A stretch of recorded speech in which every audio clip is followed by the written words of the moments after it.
Welcome to another edition of Cannapedia, where we are bringing to you honest and unbiased cannabis strain reviews and cannabis education. So today we are going to be doing something a little bit different than normal here on the channel, and we are going to be talking about a question that many people ask me.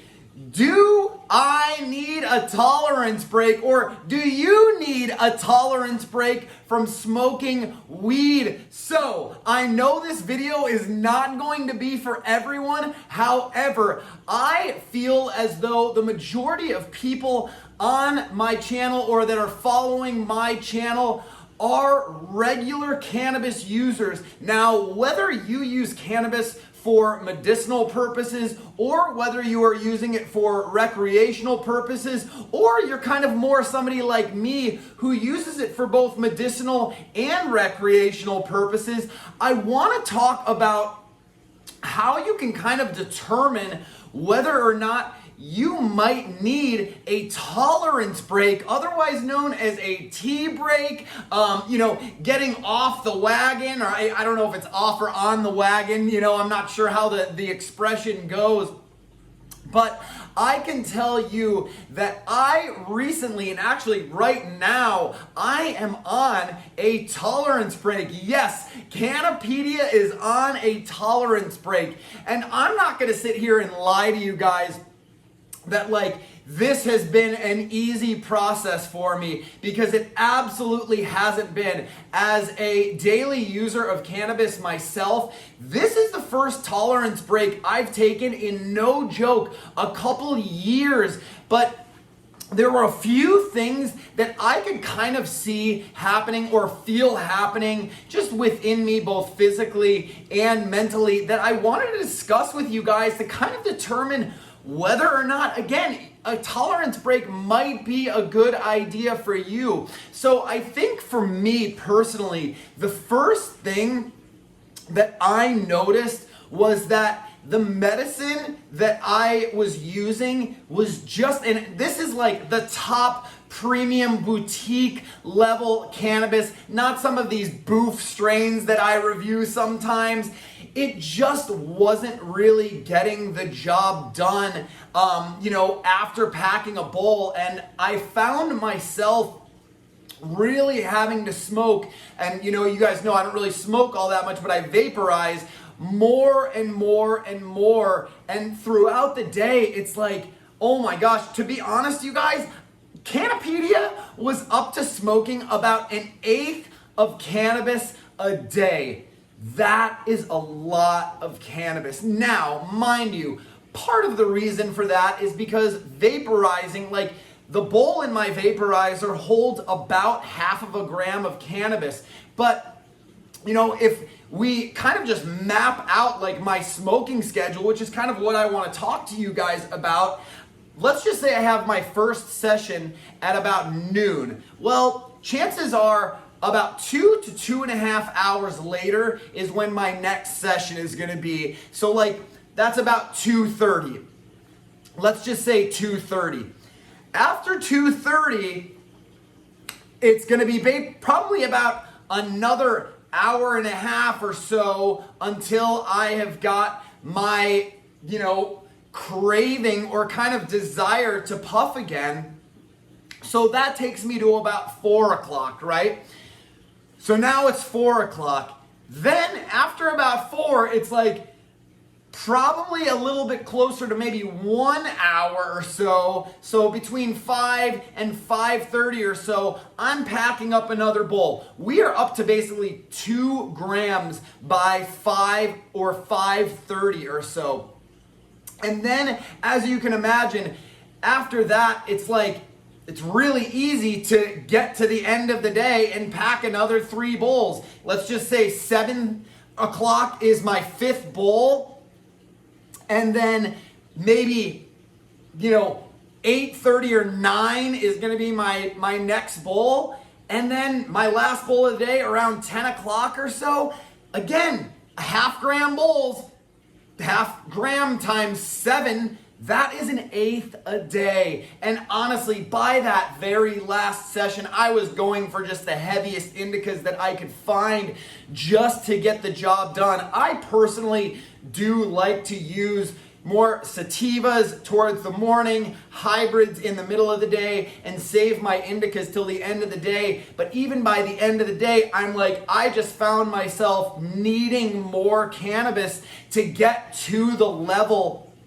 And really, even after, I was puffing those bowls, it's like I wasn't really getting on the level. So I decided that it was time for a tolerance break. And as I had mentioned, it really was not easy to just completely cold turkey stop smoking cannabis. And I am not going to lie. The first 2 weeks of the cannabis break, or my tolerance break, were very, very difficult. I mean, I was getting cravings for the cannabis. I was not sleeping well at all, so just tossing and turning at night.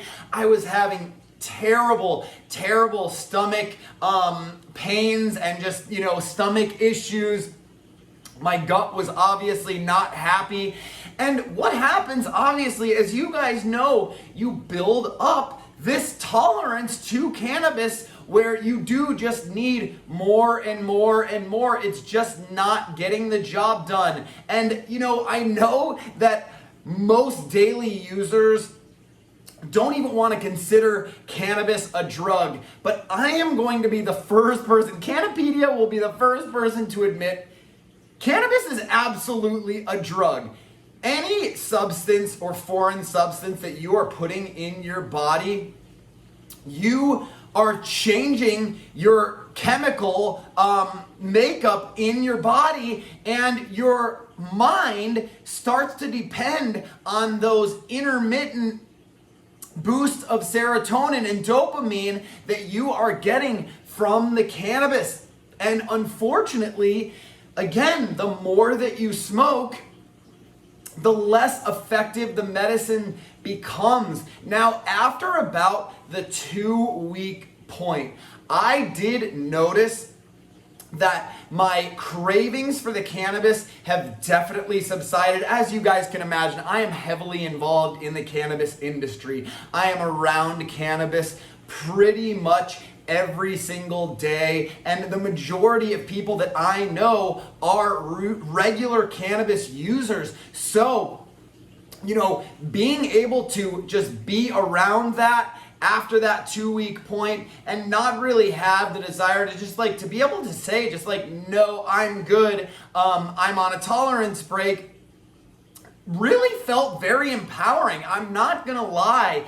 And again, after about the 2-week point, I did notice all of the symptoms that were in my stomach, just kind of like the IBS, irritable bowel syndrome, having just an agitated stomach, that has subsided, and even my sleep started coming back. So something that many of you might not know about cannabis is when you are a daily user of cannabis, cannabis is a sedative, okay? So it definitely will help you go to sleep. It'll knock you out, right? But it does not allow you to get into the deep REM cycle that is really that deep sleep where it's very restful, very restorative. And that REM cycle is when you're having dreams. And I can tell you, the majority of cannabis users that I know just don't have dreams because they don't get to that REM cycle. I can tell you that, again, after about the 2-week point, I'm not sleeping as much as I used to sleep, but I am getting to that REM cycle. I am having very intense and vivid dreams, dreams that I could literally remember after I wake up. And truthfully, if I get up to pee, I'm having one dream, get up to pee, go back to bed, having another dream, and the REM cycle is about an hour long. It takes basically an hour to get to that, and then, so you kind of go in and out of these sleep waves throughout your sleep cycle, and you really do need just that restorative sleep. So I have personally found that I am getting that restorative sleep. There's absolutely no question at all. But I can tell you, in addition to the stomach issues that I was having and the cravings, I was really dealing with just a lot of anxiety. My mind was just constantly racing. For those first 2 weeks, and after about the first 2 weeks, so I am nearly 3 weeks into this tolerance break, and I can tell you that it's I could really feel there is some physical dependency and mental dependency on cannabis. So am I sitting here talking to you guys about you need to stop smoking cannabis? Cannabis isn't good for you. It's ruining your life.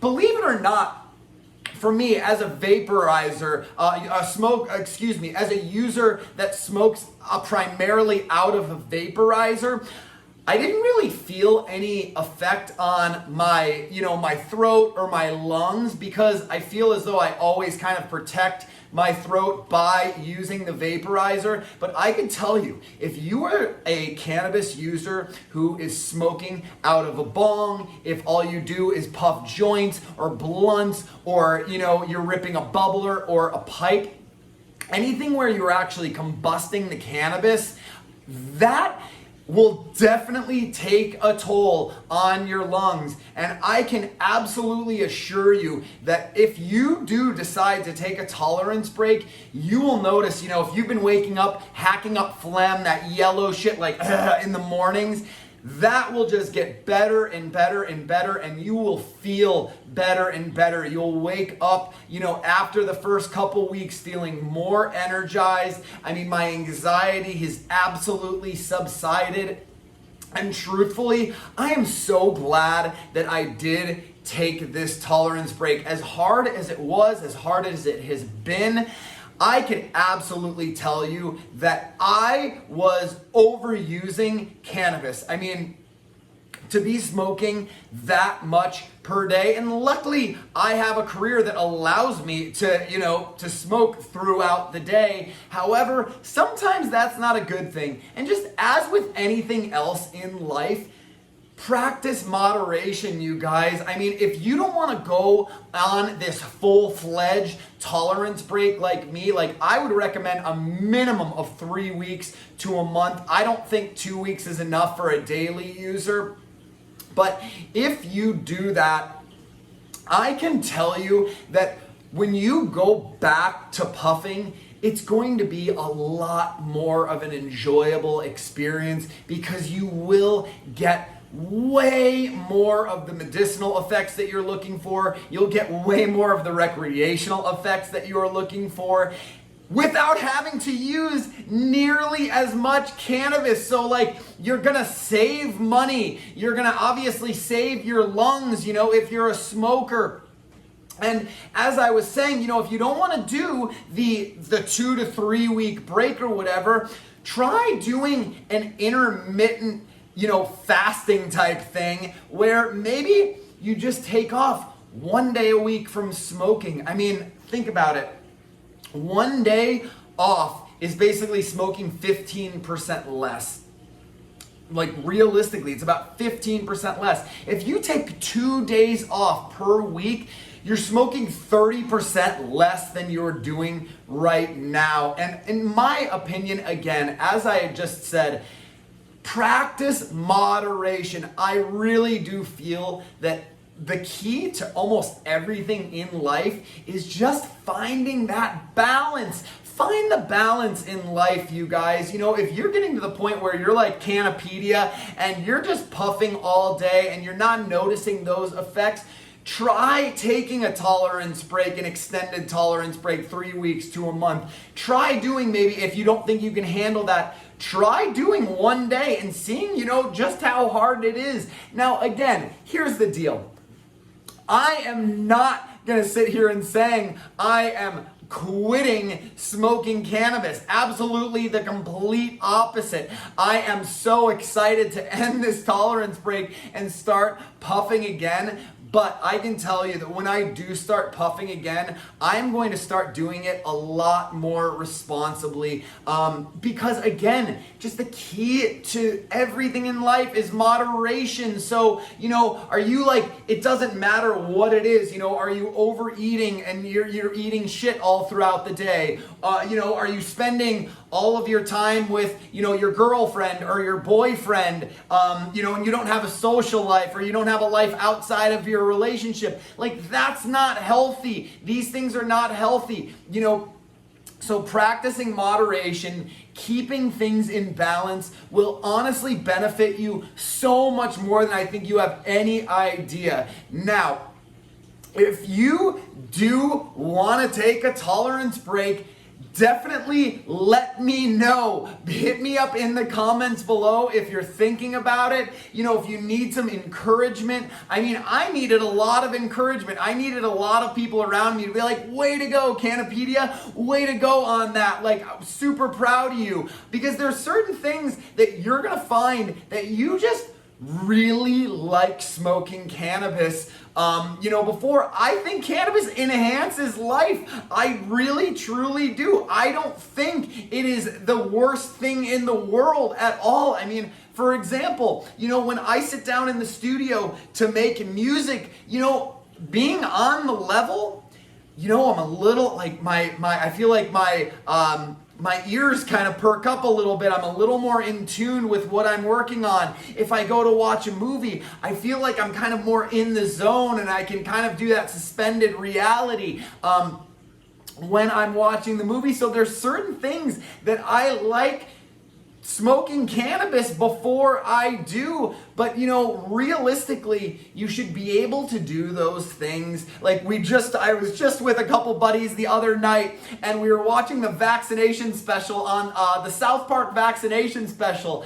And we were like talking afterwards because I was just laughing my ass off. Of course, it was hysterical, as South Park always is, one of my favorite shows. I'm like, holy shit, you guys. I was with three buddies. None of us smoked before or like during the show. One of my friends, we found out afterwards, did puff before he met up with us. So like one of us was on the level, but it was very crazy to get together before something like South Park where we always puff, and then to have 3/4 of us sober during that. Try doing that. Things that you enjoy doing without cannabis, with cannabis, see how you feel when you're not on the level and when you're not under the influence of cannabis. I think that the majority of us daily users kind of have this new norm of like what our reality is as we're just routine users. So we kind of live in this sedated state all the time. And to be honest, I don't think being in a sedated state all the time is the most healthy thing to do, both for your brain and for your body. I think this really does come back to just practicing moderation, finding a good balance, and finding what works for you. So, again, if you have any questions, you need any extra support, I am absolutely going to be your biggest cheerleader on this tolerance break. If you feel as though you need one or you feel like you're ready for one, so feel free to hit me up in the comments below or on Instagram at Cannapedia Reviews. And I again am happy to reach out to you and talk to you personally. Interacting with this community is one of the most supportive, uplifting, positive, loving communities that I have ever been a part of, and I'm not leaving the cannabis community anytime soon. And I really just wanted to make this video to do something a little bit different, to kind of talk to you guys about my experience while I've been on this tolerance break. So, until the next one, you guys take care of yourselves and one another, and I look forward to seeing you again soon.